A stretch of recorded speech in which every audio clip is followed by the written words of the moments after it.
Patrick Kamenka, vous êtes là à Paris au 13e congrès de la Confédération européenne des syndicats en tant qu'un des 3 représentants de la Fédération européenne des journalistes. Qu'est-ce que ce congrès de la CES a d'important pour les journalistes en Europe ?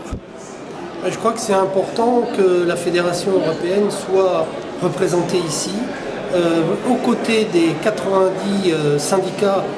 membres de la CES, et qu'on puisse faire entendre la voix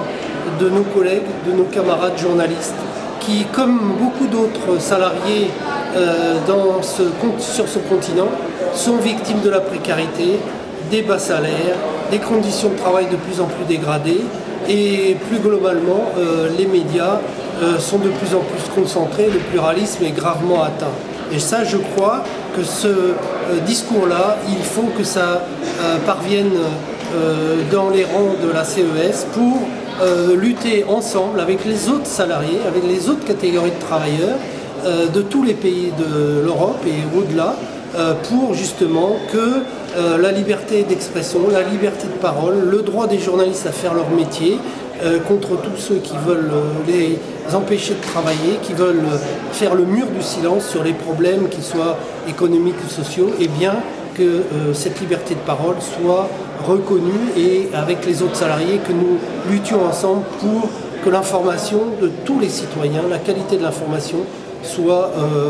un des axes de bataille de nos fédérations, de nos syndicats. En 2 mots, est-ce que la Confédération européenne des syndicats peut apporter un appui, un élan à la Fédération européenne des journalistes ? Oui, bien sûr. Je crois que, comme tous les intervenants l'ont dit au cours de ces journées à Paris, eh bien, les mots sont les mêmes. L'austérité, la précarité. Et ça, je crois qu'ensemble, on peut travailler. Et d'ailleurs, nous, et la solidarité, je pense que la solidarité doit être un maître mot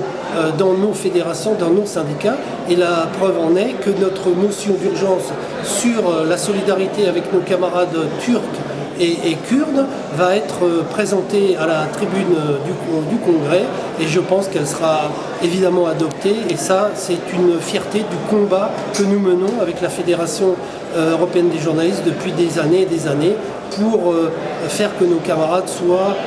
enfin libérés, que les entraves qui sont mises à leur travail, que la répression qu'ils subissent jour après jour soit enfin arrêtée, parce que c'est un véritable scandale contre les principes mêmes, les valeurs de la démocratie en Europe.